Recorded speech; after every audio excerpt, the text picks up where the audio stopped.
Everybody, hey, it is August 24th, 2022. Welcome to This Week in Brave Exvius. As you can see, it is not on my screen right now.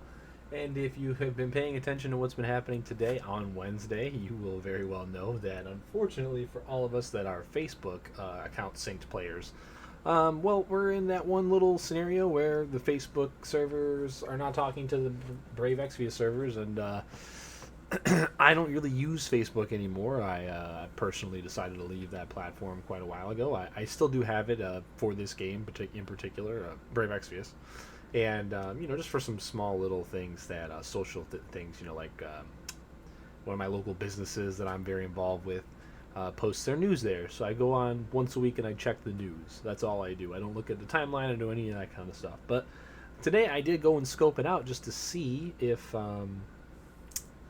uh, you know, um, there was anything wrong with the regular platform, and I couldn't find anything. So I'm assuming this is all on Gumi's side. So, here we are. But I was not going to let my notes go to waste because I think I wrote more notes for this week than I've written since anniversary. When I first decided to start doing this. So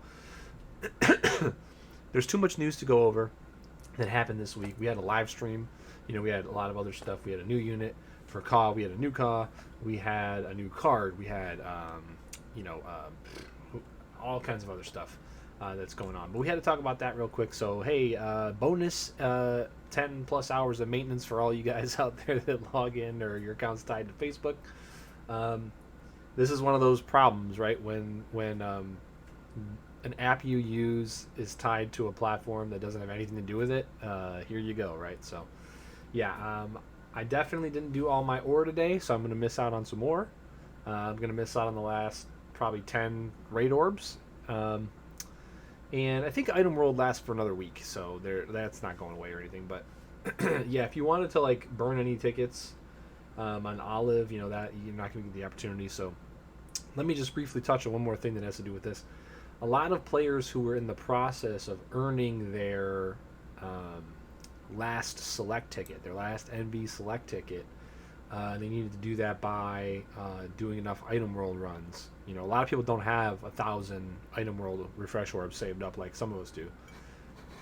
And some of those people were going to use that ticket tonight, and that ticket expires tonight. So I hope that Gumi extends that for a week, doesn't pull that down, because if somebody worked hard, and I think it's off the, is it off the Crest Pass? I think it's off the Crest Pass. But yeah, if it's off the Crest Pass, you worked hard, you bought your Crest Pass to get that thing, you suffered through Item World, arguably the worst content in the game, and you can't even select your Kaito, or your Roberta, or your Kresnik, or your Fravia. Man, that sucks. That's so bad. So I hope they don't screw that up. It's been a lot of negative news in the last couple months. Anniversary was huge. It was good. It got a lot of people reinvigorated and starting to play again. And man, since then though, it has been a steady decline, and a lot of bad stuff, a lot of disappointing stuff. Um, so hopefully, yeah, that would just be really bad if they don't extend the turning in the NV select ticket for everyone for a week. That will just be catastrophic. I think you'll have a lot of people that came back or that started new. They'll just quit on the spot if that's the case, and I wouldn't blame them at all, because a unit like Kaito or Roberta or something like that is just game changing. Even at EX0, their base forms are both good enough to be used in pretty much all content. Where they make sense. And on top of that, they're just they're so good everywhere. My mind's wandering because now I'm thinking about what if they don't, right? What if they don't do anything? What if they just give you 200 lapis and say get screwed? So, because they've done it before. But man, yeah, we just had to go through that first. All right, so normally this is where I'd pull up the new unit and I'd show you that, and I'd show you the card. But I can't do that, so I'll just have to talk about it. So Olive is the first Clash of Wills morale-based unit that is a super limit burst. You've probably heard everybody talk about it all week. The reason that people don't like super limit burst units is because they're too narrow. And they often rely on that super limit burst skill, and you can't use it until turn 3. It doesn't mean it's not as bad on stuff like Clash of Wolves, where you're never going to be killing before turn 3, but it's really bad on basically every other version of the content. It's much better to have a diverse kit that's really good and a good and solid LB that you can use all the time. And a lot of the times, if a super LB needs to be used over the regular LB, and there's a significant difference, it's not a matter of just entrusting someone in some unit, or getting them a bunch of LB fill or whatever, or using LB fill skills. There's some strategies that revolve around Chow, Omni covering every turn, and then you re-raising him, and then healing him, and then re-getting his LB, and then doing it again. And that's like an interesting way to get around some of these harder fights, right? So any kind of dynamic usage of the unit's LB kind of goes out the window if it's an SLB unit. And this is the first one it's really hurt on. Make no mistake, Olive is good, but there's definitely a cutoff here in the power creep. So the power creep with Sylvie and Esther and Kaito, that's pretty much done. Like we're gonna stay at that level for a while now. You're not gonna see. I don't think you're not gonna see a global unit better than any of those until next year. Maybe Tiana or whatever Christmas unit. Maybe they will be better than Esther. But the thing is with Esther is like you always want to bring Esther because you're always going to bring Sylvie, and she gets all these great bonuses off of having Sylvie. And they're both in the same element, so it's like, I don't know, we'll see about it.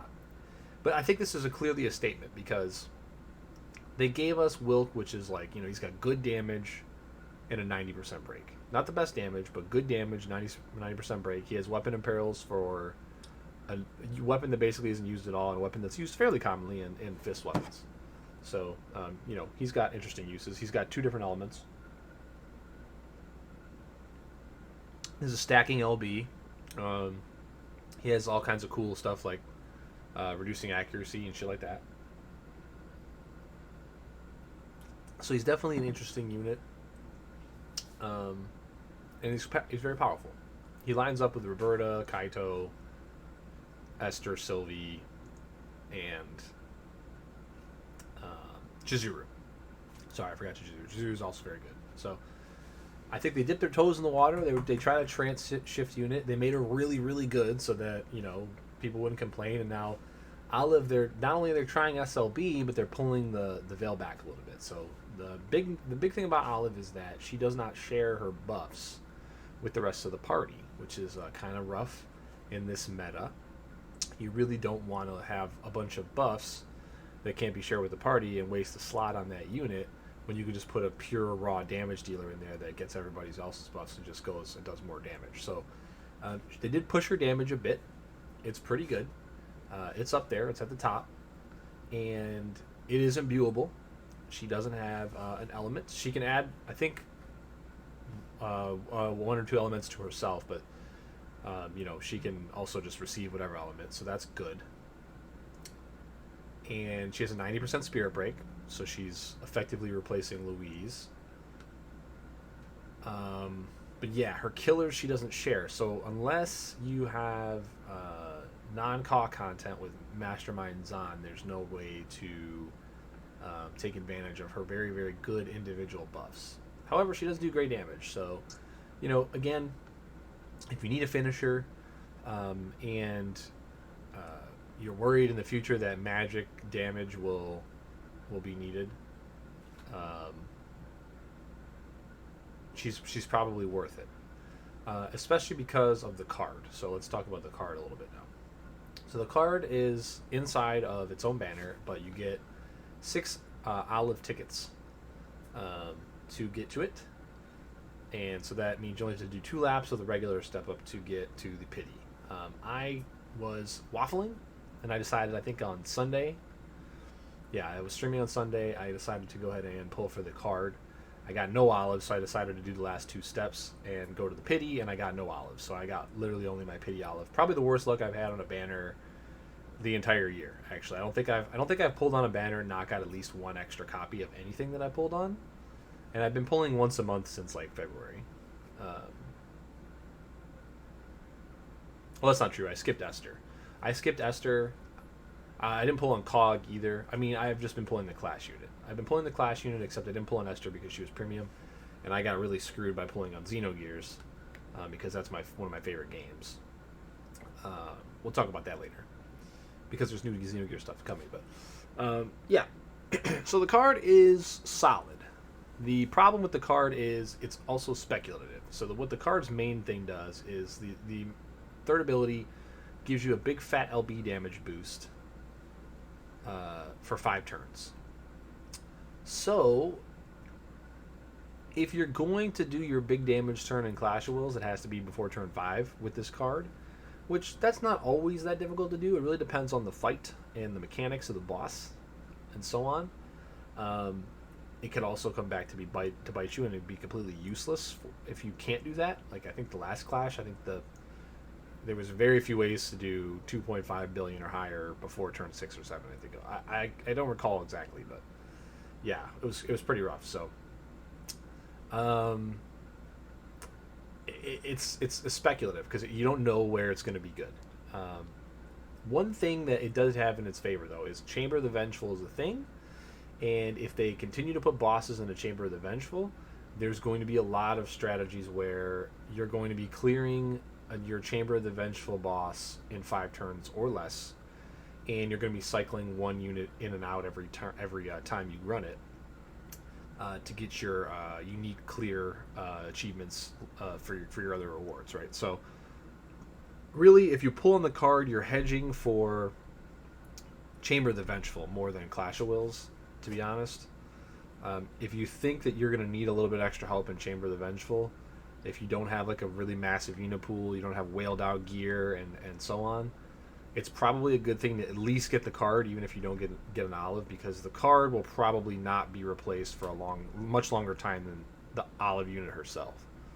Although they are a little bit, does take a little longer for them to replace a magic DPS, just because of element locks and how they didn't scale for a long time. They weren't scaling with true dual hand for a while, true double hand for a while, dual hand, true double hand. Yeah. So once they fixed all that, now there's kind of like a reason to have mages again. But the reason is that the boss demands you have them. As before, you would just overpower them with physical anyway. Now it's like, okay, well, if you have mages, you can take them. But so yeah, should you pull or should you not? I think if you are not a whale and you want to be able to do the Chamber of the Vengeful stuff within the first week or two of it getting like each new boss coming out, I think you should get the card at least. I think the unit's totally skippable. If you have a good baseline, like if you have Chizuru and Esther and Sylvie and Kaito and Roberta, and then like a good tank or a good morale filler like Chow or Kresnik or something like that, you could probably skip everything this week. But if you're missing one of those units, or if your gear's not too great to supplement having all those units, or like a lot of them are EX1 or EX2 instead of EX3, then I think you probably should get the card, just because you never know what's going to come in that Chamber of Vengeful, and it also might help you in regular Clash. Like this week, I burst on turn 5 for my damage cap turn, so I did use the card. And it definitely helps because I only beat the cap by like a couple 100,000 damage. So I mean, it could have been a bad variance roll. I don't know. I did it once and didn't bother, but but yeah, I mean the card definitely helped. I tried to do it a few times without Olive. I was not having, or the card. I was not having great luck. I was well below cap. I was at like 1.9 billion, 2 billion flat. I was missing like half a billion damage. So I went ahead and grabbed the card. And then when I didn't get any olives, I didn't even bother trying to run it without her. I just went and got my pity. I bought my fragments, and I got her to EX2. I popped her in, and yeah. So hit 2.5 with relative ease. Finished the fight a few turns later. This clash was a bit easier than the last one, but it's still on par with where I expect the Clash of Wills to be. You know, gotta have good units. It's still pretty hard to damage cap if you don't, even if you have good units and good gear. If you're missing some of the key components, like the better counter materia and pause of prosperity, it is much harder to get to 200 morale by the time you're about to DPS, which is going to lower your damage. I think I was at 170 or 175 morale when I did my my burst turn, which means I could not use the attack buff this month because it was at like 190. So I lost my attack buff, my morale attack buff, magic buff. But I was still able to do 2.5 without it, so thank goodness. They didn't raise the cap or anything. But yeah, so those are my thoughts. I think it's also reasonable to pull on the card and maybe go to pity for an olive because, again, just lack of mages. The only other mage that's imbuable is Angela, and she was limited, so you can't even pull a new copy. It's if we get a magic fight that's randomly going to be very difficult to do, she's going to come in handy. Even if she's just getting imbued and self-buffing and then just being your limit burst damage capper. The good thing about it is there hasn't been much in the last few weeks to pull on, and there won't be much in the next few weeks to pull on. So it's pretty safe to spend anywhere from 28 to 46,000 now to get your card and pity olive, depending on how good your luck is. I think if you pull one, there's still an argument to go to pity just because you'll get chances to pull other stuff, and you're gonna have to spend like 7.4 on shards if you only get the card and you get one olive. But if you get two olives or more on your way to the card, you should definitely kill it. And I think if you get two olives at any point in the lapse and you don't have the free step left, I think it's fine to let it go and not bother with the pity olive, because a pity olive ticket, I mean, if you've got to blow like 9k more to get it, I think it's not worth it. I think you're better off just spending the 7.4 to get 5,000 to get 50 fragments, and then you're going to get 30 for free from logging in, and then you'll want another 20. So actually, if you pay for the last couple steps of the lapse of the pity banner, you're going to be paying more for that extra copy, which you're just going to break, as opposed to just buying the you can buy 70 shards for less lapis, or you can buy 50 shards for 5k and just call it a day. I think the key is getting 2. If you can get 2, then you can get 2 guns, her STMR, and that's really all you need. You get 2 of her TMR, 2 of her gun, you're good. That way anybody else can use those guns because her TMR lets you equip guns, and then you've got 2 magic cannons for whenever you want to use them. So whether one's on her and one's on somebody else, whether you use them both in a magic fight without her, whatever. You can always equip gun on Roberta and go to town, right? So you can even equip gun on any hybrid damage dealer now and put all their damage in magic. So she's got other merits. So I think it's not a bad pull. I'm just upset that I didn't get anything but the pity. So I only get 1 gun and I'm out all the lapis. So that's the only problem that can happen to you with this. But yeah, so we talked about the power creep as well. I have that in my notes. I think this is where we're done. We're done with this is our power level for the foreseeable future. I'd give it probably at least till either so the one outlier might be the near collab. The near collab might be power creep redefining, or it could not be. We really have no idea. That's the one, I think, anomaly. I think the Christmas unit will probably be pretty good. And then from there, I think that we'll probably have to wait until Chinese New Year next year again to get something game meta defining. I think they did enough with Chow, with Roberta, with Chizuru, Esther, and Sylvie. That's the tier this year, and I think it's going to take them at least that much time to make any kind of good adjustments to JP units to make them usable in global content. So, because we just started, we've been complaining about it forever, but they just acknowledged it about a month ago and formally acknowledged it on the live stream on Sunday. So I would give them at least 6 months before you see any changes. I did not expect it for Final Fantasy X, which is coming tomorrow, if the hamsters can run on the wheels properly to get the game back up and running. And I didn't expect it. I just didn't expect it. I knew they needed it, but they definitely didn't get it. Yeah, so that's unfortunate. We've got some big collabs coming up, though. We've got Final Fantasy IV is coming soon. So excited for that. Nier should be sometime in October, they said, on Sunday. You know they're going to do something cool for Halloween. We just don't know what yet. I think we'll get a new NV and maybe some buffs to Carton, possibly. We know we're going to have Xenogears maybe in January, I would assume. But maybe before. You never know. They might squeeze it in there before. Sometimes we get stuff a month early, and sometimes we don't get it. We get it 3 months late. So you never know. But so those are some big things that are coming up. And then, of course, there's FF7, which will probably be sometime in February. Probably not around Chinese New Year. They'll probably do 2 weeks of Chinese New Year, and they'll do 2 weeks of Final Fantasy 7, I think. You know, there's lots of good crown upgrades coming. So I would say save your crowns for sure. Xenogears and Final Fantasy 7 have known very good crown upgrades. Probably the first crown upgrades that you're ever going to want to use. Sephiroth and Id both have very, very good crown upgrades. So save your crowns. I mean, you shouldn't have spent any crowns on anything so far.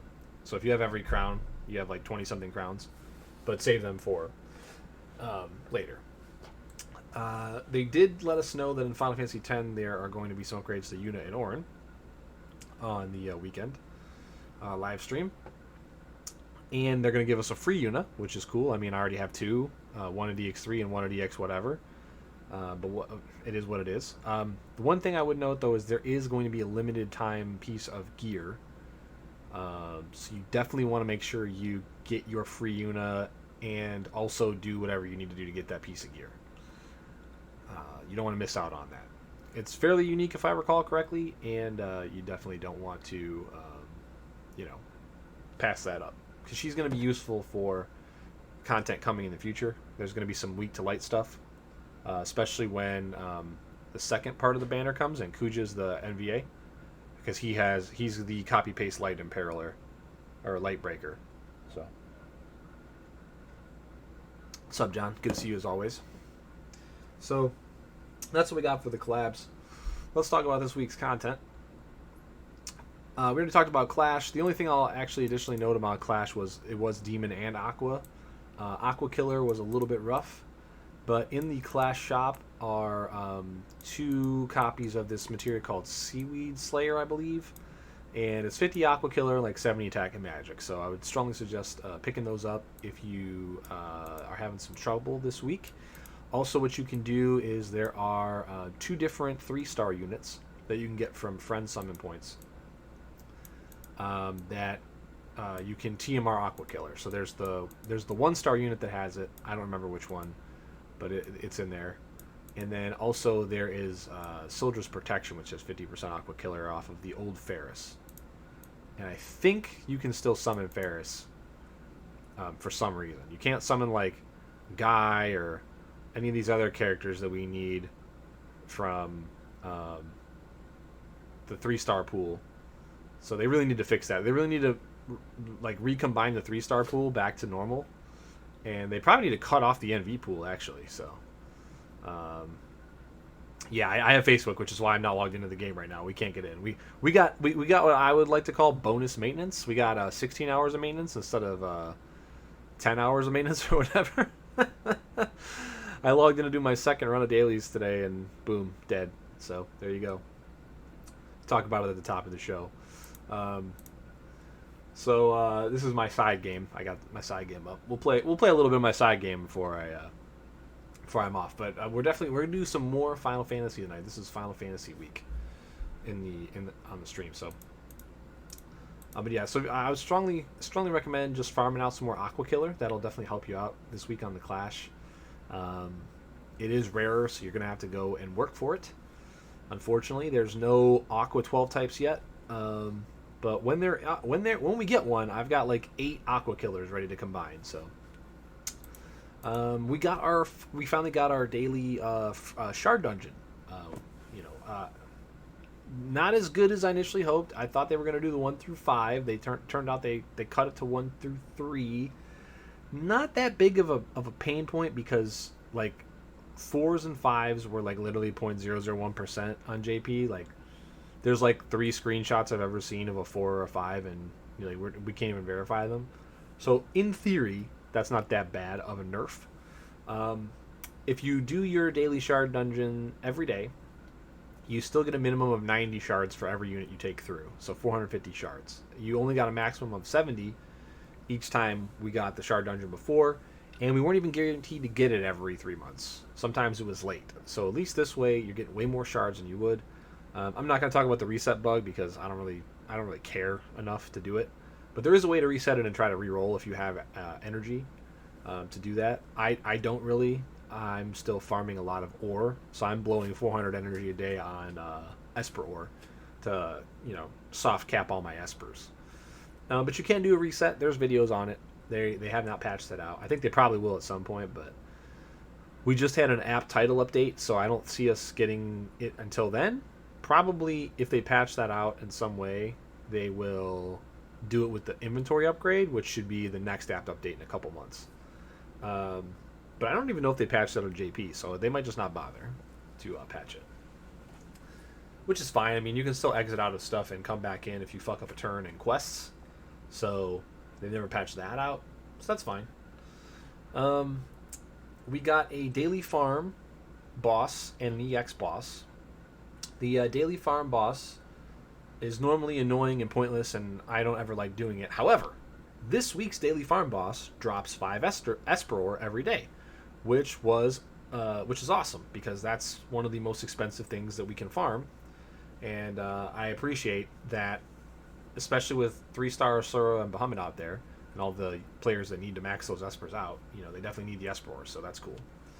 So, and it's only like 10 energy, which isn't bad. Normally it's like 30 or 40, so that's pretty cool. They seem to be adjusting the daily and like weekly stuff to wrap around how expensive the Esper ore farm is, which is decent. Yeah, every time I can't log in and Facebook says like it can't recognize anything, I get paranoid as well. But it's like this has happened so many times now. This is like the 4th time it's happened since I've come back, and I think like they've compensated us like 100 lapis or 150 lapis or whatever each time. It's silly. So, personal notes for me, since we got our Clash rewards from last month today, I was able to buy both of my Magister rings. So I am done with Clash gear for now. In theory, I have a Magister helm. I arguably will want a ruler helm. So, if we get into the next Clash of Wills, if I have any trouble, and I'm like only short like 1 million or something damage, or like I'm only short a few million damage, I might convert my Magister crown to ruler crown. The thing is, we don't know what new item we're going to get, and next class should be the last one in this set. So I still kind of want to hold off and see what the next armor piece is going to be, because there is a world where we get another helmet, and then I have a Magister helmet and a ruler helmet. Or there's a world in which we get another helmet and then extra recipes that have different functions, and there's one that might just be better than rulers and cheaper probably. So I'm going to hold off probably next Clash on upgrading my helmet again. If I knew rings were coming back when I made my helmet, I would have never bothered to make it Magister, and I didn't do enough Clash in the early sets of Clash to have enough to be able to just switch my Magister to ruler for free like a lot of the top players do. So, but I do have my double Magister ring, I have ruler robe, and I have Magister helmet now, so clears should be easier. I was still having issues with Vengeful, Chamber of the Vengeful, 5-turn clear, so I'm probably going to try to revisit that in the next couple weeks. We'll see if like there's anything that comes into the game from the FF10. Maybe I pull something off banner, I get a nice piece of gear, maybe that puts me over the top. I don't know. We'll see how it goes. But now with both Magister rings, I can at least give it a good shot. And also, like, we have Chizuru now, so she should help a little bit.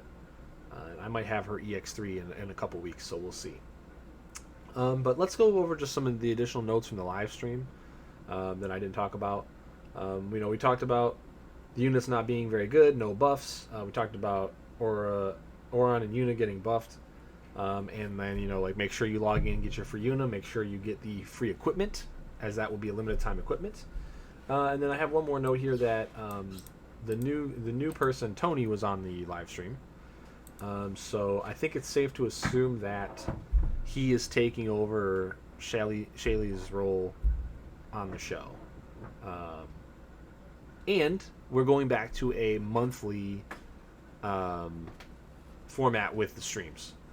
So most of the other mobile games I've been a part of have something like this. They have like a monthly or bi-monthly stream where, two of the community people will come on and just answer some questions, talk about the game and stuff like that. And, far be it from me to criticize. I just think that, we'll see how it goes. We'll see how it goes. I'm probably not going to watch the monthly streams just because, like, with them being monthly, we're not going to get a ton of new information out of any of them. They're mostly just going to be, like, sprite reveals and hype, probably. But they did say a couple of things that were interesting, such as they were going to take the concerns of the community about JP units. The reason why all of us play this game is because of the IP. It's not because of the original characters. Some of the original characters are cool. Like, I like 2 of them. I love FF4, FF Tactics, FF6.